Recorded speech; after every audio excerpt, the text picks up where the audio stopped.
Hello, bienvenue dans ce live, j'espère que vous allez bien. Je suis Sandrine Carl, je suis très heureuse de vous retrouver ce soir. Dans le live de ce soir, je voulais revenir sur quelque chose qui a été abordé en supervision ce soir. Et c'est donc du coup une coach qui partage que elle accompagne une personne dans le cadre d'une formation qui pense que, donc cette personne pense que elle n'a pas de croyances limitantes, que son estime de soi est au top, que il a du leadership, que il sait tout bien gérer et qui comprend pas pourquoi il n'a pas les résultats dans son entreprise. Si jamais ça vous arrive en tant que coach d'être face à ce genre de problématique, parce que quand on débute dans le coaching, on peut se retrouver un peu embêté face à ce type de profil. Je crois que c'est très important de petit à petit, de manière subtile, en utilisant des outils de coaching notamment.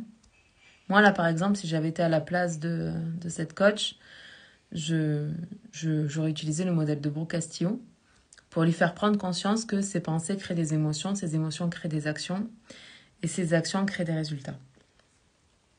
Et que aujourd'hui, s'il n'a pas les résultats qu'il désire, c'est parce qu'il fonctionne selon un pilotage automatique qui n'est pas en train de le servir. Puis cette personne, elle disait qu'elle est totalement coachable, mais qu'elle n'a pas besoin de coaching parce qu'elle passe à l'action. Puis ce que je voudrais vous dire à propos de ça, c'est que si c'est votre cas aujourd'hui, que vous...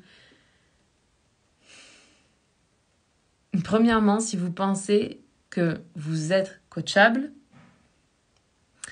alors à un moment donné, il va falloir aussi ouvrir la porte la porte à votre coach, le laisser entrer pour le laisser vous aider. Parce que, je vous l'ai déjà dit, mais dans la relation de coach-coaché, c'est pas nous qui faisons le premier pas en tant que coach. C'est vous qui faites la demande.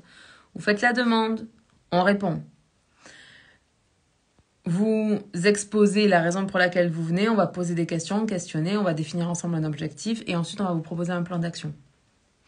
Et puis ensuite, on va travailler quelque chose, on va proposer des homework, puis on va avancer sur autre chose et autre chose et autre chose. Et c'est une danse en fait. C'est vraiment, nous, si vous arrêtez de bouger, on ne peut pas bouger.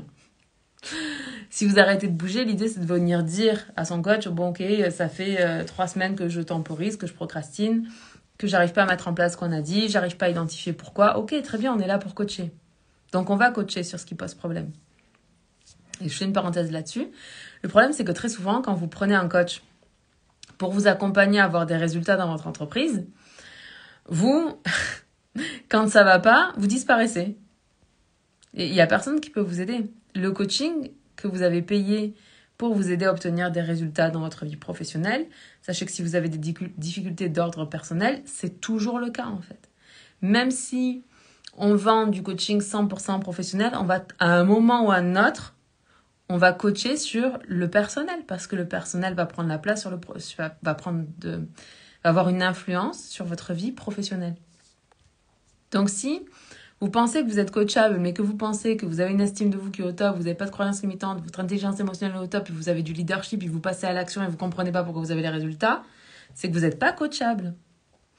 Quand on veut se faire coacher, on se met dans une position d'ouverture où on va accepter d'aller voir nos parts d'ombre, nos parts de manque, nos croyances limitantes. Et déjà, je dois vous dire quelque chose à propos de ça, c'est que on a tous des croyances limitantes. Hello Pauline, bienvenue dans ce live. On a tous des croyances limitantes. Parfois, certaines croyances ont été ressources pendant un temps. Pour nous, elles nous ont permis d'obtenir plein de choses. Moi, ça a été mon cas avant de faire mon burn-out. Les croyances que j'avais sur la manière dont je vais me comporter, ma manière d'affronter les situations, de me développer, de me réaliser, etc., ont soutenu ma croissance personnelle, professionnelle et entrepreneuriale pendant un certain temps. Et à un certain temps, je suis arrivée à un plafond de verre et j'arrivais juste plus à le passer parce que j'avais des croyances limitantes, des conditionnements qui m'empêchaient d'accéder à un plus haut potentiel. Donc, premièrement, si vous voulez vous faire coacher, c'est important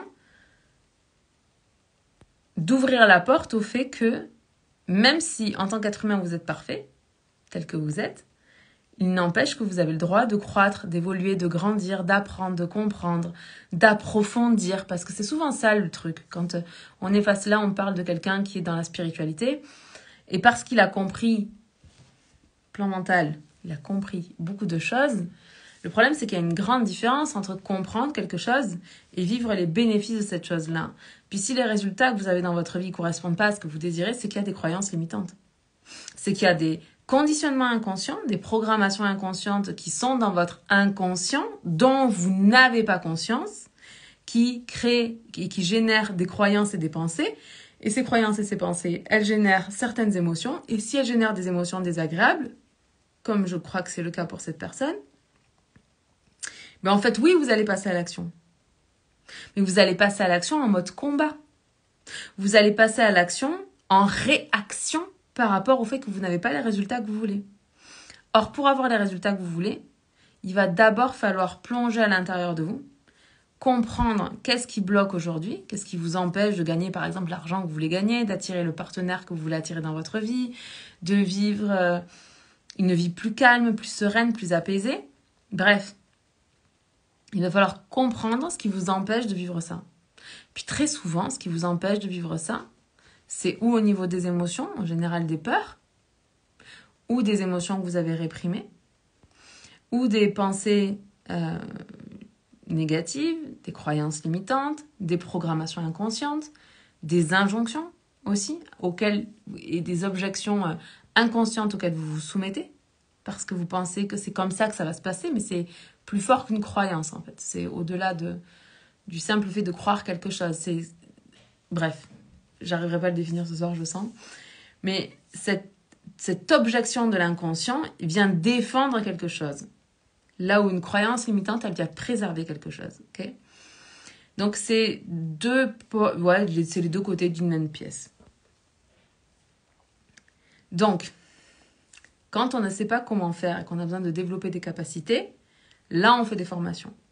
Si vous avez fait une formation et que vous avez mis en place les choses qui étaient dites dans cette formation, alors il faut vous faire coacher. Parce que c'est une croyance limitante, très probablement, dans la plupart des cas, qui va aller créer une peur et qui va inhiber l'action. Ou qui va vous faire passer à l'action comme cette personne-là, mais pas de manière alignée. Toute la puissance que l'on a en tant qu'être humain, elle n'est pas dans l'agitation, elle n'est pas dans la réaction, donc elle ne peut pas être dans le mode survie.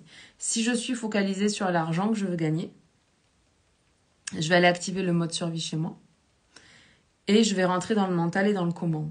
Et puis si j'applique toutes les stratégies qui sont enseignées et que je n'ai pas les résultats que je veux, c'est parce que je bloque ce que je veux avec une pensée, une croyance, une programmation inconsciente, une objection du subconscient ou une émotion. C'est aussi simple que ça. Il n'y a pas de truc miracle. Parce que peu importe à quel point vous êtes spirituel, peu importe à quel point vous vous sentez connecté à quelque chose de plus grand, peu importe à quel point vous êtes capable de recevoir des informations du monde invisible, par exemple, pour cette personne-là, la réalité, c'est que le plan spirituel, il est au-dessus du plan mental. Et donc, vous allez peut-être avoir les intuitions, mais ça va être dévié par votre plan mental, parce que votre plan mental, lui, il doit préserver le système de survie de votre être, en fait. Il est là, rappelez-vous que votre cerveau, il n'est pas là pour vous permettre d'être heureux. Votre cerveau, il est uniquement là pour vous permettre de survivre.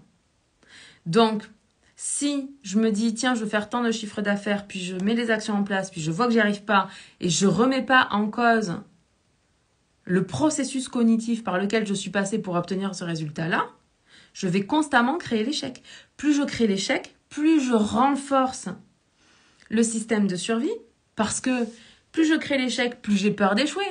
Plus j'ai peur, plus j'active mon système de survie.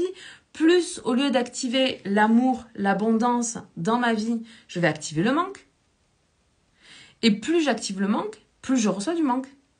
Et plus je vais aller m'éparpiller dans tous les sens, acheter plein de formations, pour cette personne-là, tout mettre en place et ne pas avoir de résultats.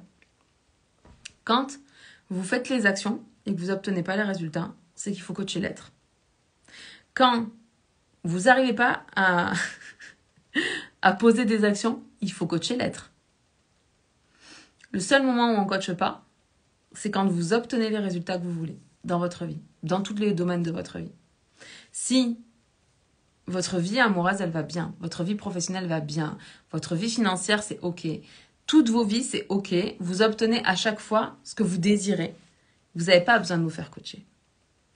Si vous êtes face à une problématique qui se répète dans votre vie, une problématique de couple, une problématique d'argent, une problématique de votre vie professionnelle, que ce soit dans l'entrepreneuriat ou dans un cadre salarié, faites-vous coacher. Vous allez gagner un temps fou, hein, parce que sinon vous allez juste répéter. Mais pour se faire coacher, il faut être coachable. Ça veut dire qu'il faut rentrer dans une position dans laquelle vous êtes prêt à remettre en question vos conditionnements, vos programmes inconscients, vos croyances limitantes et vos pensées négatives. Ça veut dire que vous devez arrêter de croire que ce que vous pensez et qui crée des émotions désagréables est vrai, parce que ça ne vous sert pas. La réalité à propos de la vérité, c'est qu'elle n'existe pas. Et je sais que ça peut piquer. Surtout si vous êtes scientifique. Et que vous aimez bien vous référer à quelque chose de testé, de cartésien, de prouvé. Le truc, c'est que dans toutes les recherches que font les très grands, les éminents scientifiques, il y a toujours des gens qui disent blanc et des gens qui disent noir. Et d'ailleurs, quand on fait une recherche, on prend toutes ces recherches qui sont contradictoires et puis on va aller les étudier pour aller définir un plan d'expérimentation qu'on va aller tester, définir une hypothèse, un plan d'expérimentation. On va aller faire la phase de test et des résultats qu'on obtient, on va conclure par rapport à l'hypothèse de départ qu'on a fait. Mais le but, c'est pas que tout le monde soit d'accord avec tout le monde. Le but, c'est qu'à force de chercher, on trouve quelque chose qui nous permette d'avancer. Donc, vouloir avoir la vérité absolue, c'est pas possible. La seule manière que la seule vérité qui devrait être vraie dans votre vie, en fait, c'est le fait que ce que vous pensez crée une émotion agréable, idéalement de la joie, de l'amour, un sentiment de paix, sentiment d'inspiration, de reconnaissance, de gratitude, quelque chose comme ça, qui fait que ça facilite l'action et que du coup, vous obtenez le résultat que vous voulez. Si vous ne ressentez pas cette émotion-là, si vous ressentez une émotion qui est désagréable, comme de la tristesse, de la colère, de la peur, il va falloir aller voir qu'est-ce qui a créé cette émotion-là. Et accepter d'aller remettre en cause un petit peu ce que vous croyez être la vérité. Partez du principe vraiment, c'est ça. On va rester là-dessus pour ce soir parce que j'ai déjà l'impression que c'est un live un peu chaotique parce que je suis fatiguée, mais ce que je voulais vous dire, c'est ça. C'est la vérité n'existe pas.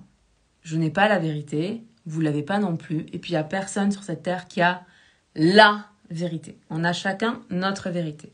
Dans notre vérité, on a un système de croyances. Dans ce système de croyances, on a des croyances qui sont neutres. Le ciel est bleu. Bon, là, il fait nuit, donc le ciel n'est pas bleu, mais vous voyez ce que je veux dire. Le ciel est bleu, c'est une croyance. Okay, c'est une croyance à laquelle tout le monde a adhéré. Il s'est dit, OK, quand le ciel il est comme ça, on dit que le ciel est bleu. Cette couleur, on définit que c'est la couleur bleue. Ça, c'est des croyances qui sont neutres. Vous allez avoir des croyances qui sont ressources, c'est-à-dire c'est des croyances qui vont vous permettre de vous mettre en mouvement. Je sais que je suis capable, je crois que je vais y arriver, je suis intelligent, je suis intelligente, je suis curieux, je suis curieuse, etc. Toutes ces croyances-là, qui sont d'ailleurs des croyances identitaires, sont ressources pour vous. Parce que quand vous pensez « je suis intelligent » ou « je suis intelligente », ça crée un sentiment de fierté. Hello Anissa, bienvenue dans ce live. Donc c'est une émotion qui est agréable. Okay, et puis vous avez des croyances qui sont qu'on appelle limitantes parce qu'en fait elles limitent votre potentiel et elles limitent vos réalisations. Pourquoi ? Parce que quand vous pensez à un truc du genre je suis nul, croyance limitante, c'est pas vrai, il n'y a personne dans ce monde qui est nul. Mais vous pensez je suis nul. Quand vous pensez ça, ça crée une émotion à l'intérieur de vous. Cette émotion, c'est une émotion qui est désagréable. Cette émotion qui est désagréable, elle va aller activer votre système de survie. Et au lieu d'agir, vous allez réagir à l'émotion que vous ressentez, qui a été créée de toutes pièces par une croyance limitante que vous avez. Et du coup, comme vos actions ne sont pas alignées avec ce que vous voulez vraiment, parce que ce que vous voulez vraiment n'est jamais aligné avec « je suis nul, j'y arriverai pas », etc., etc. C'est forcément aligné avec une émotion, en tout cas, d'amour, de joie, de prospérité, d'inspiration, de choses comme ça. À chaque fois, du coup, que vous ressentez une émotion désagréable qui est en opposition avec ce que vous voulez vraiment vivre, eh ben, du coup, vous ne créez pas le résultat que vous voulez. Puis si dans votre vie, vous observez à plusieurs reprises que vous ne créez pas le résultat que vous voulez, eh ben, il y a fort à parier qu'il y a une croyance limitante qui vous empêche de créer ce que vous voulez. Parfois, les croyances limitantes, juste de regarder une vidéo, ça suffit, on a le déclic et on remet en question sa croyance. Parfois, on a besoin de creuser un petit peu. Puis parfois, c'est tellement dans nos programmes inconscients que du coup, on n'a même pas conscience qu'on a une croyance limitante. Et c'est peut-être le cas de la personne dont l'étude de cas a été présentée ce soir en supervision. Mais moi, je pense que la croyance limitante de cette personne, c'est de penser qu'il n'a pas de croyance. De penser qu'il est au-dessus du plan mental. Alors que on est des êtres humains. Ça veut dire que peu importe à quel point on est spirituel, on est incarné dans un corps physique. Et on fonctionne avec un cerveau humain qui, en pilotage automatique, fonctionne en mode survie. Qu'on soit spirituel ou pas, on fonctionne tous de la même manière. Et puis c'est à quel point est-ce qu'on est capable de reprendre le contrôle. À quel point est-ce qu'on est capable d'arrêter de croire les conneries qu'on se raconte à longueur de temps, d'arrêter de croire aux émotions dramatiques que l'on ressent, parce que notre cerveau, il aime ça. Il a le sentiment d'être en vie, là, quand on est en colère, quand on est triste, quand on a peur, terrorisé par des peurs du mental. Bon, je souris, hein, mais rassurez-vous, je suis un être humain. Moi aussi, j'ai des peurs du mental qui me terrifient. Moi aussi, je ressens du doute parfois. Bref, voilà, on est humain. Et le but, en fait, c'est juste le plus rapidement possible de comprendre que si je ressens une émotion désagréable, c'est que je ne suis pas en train de penser la bonne chose. Puis si je continue à penser ce que je pense, je vais continuer à créer l'émotion désagréable que je ressens. Puis je vais continuer à inhiber l'action et à ne pas obtenir ce que je veux dans ma vie. Même si vous faites toutes les actions, dans la peur, depuis un système de survie, depuis un endroit de manque, c'est ce que vous allez créer dans votre vie. On dit dans le monde spirituel, la peur de la chose entraîne la chose. Parce que toute notre attention, elle est focalisée sur la peur. Par exemple, si vous avez peur d'échouer, et que vous ne redirigez pas vos pensées et vos émotions, que vous ne faites pas travailler votre intelligence émotionnelle, en fait, vous allez avoir de plus en plus peur d'échouer. L'intelligence émotionnelle et le leadership, c'est quoi ? C'est de dire, ok, je ressens de la peur. C'est ok, c'est une information, ce message, c'est recul. Ok, est-ce que je vais tomber ? Est-ce qu'il y a un bruit fort ? Est-ce que je suis en danger ? Non. Est-ce que c'est un rapport avec la mort ou la maladie ? Non. Ok, c'est une peur du mental. J'accepte. J'accepte que j'ai peur d'échouer parce que c'est la première fois de ma vie que je vais faire telle action. Ok, c'est bon, j'ai accepté. Je laisse l'émotion passer à travers moi. Puis je vais recalibrer en me disant, ok, qu'est-ce qui a créé la peur de l'échec ? C'est parce que j'ai pensé que j'étais nulle et que j'y arriverais jamais. Ok. Hello Barbara, bienvenue dans ce live. Donc peut-être qu'il est temps de basculer cette pensée de je suis nulle et j'y arriverai jamais vers quelque chose de je suis capable. Dans ma vie, j'ai déjà fait plein de choses pour une première fois. Parfois j'ai réussi, parfois j'ai échoué, mais je sais que si j'abandonne pas, si je fais preuve d'intelligence émotionnelle, si je garde mon leadership, alors je vais être capable d'obtenir ce que je veux. Peu importe le temps que ça prendra, je sais que je suis capable d'y arriver. Puis ça crée pas la même vibe à l'intérieur de vous que je suis nulle et j'y arriverai jamais. On est d'accord. Donc du coup, vous vous rendez bien compte que la force que vous allez avoir pour passer à l'action, c'est pas du tout la même. Pas du tout. L'intention et la vibration que vous allez déposer dans chaque action que vous allez mettre en place. Hello Jean-Charles, bienvenue dans ce live.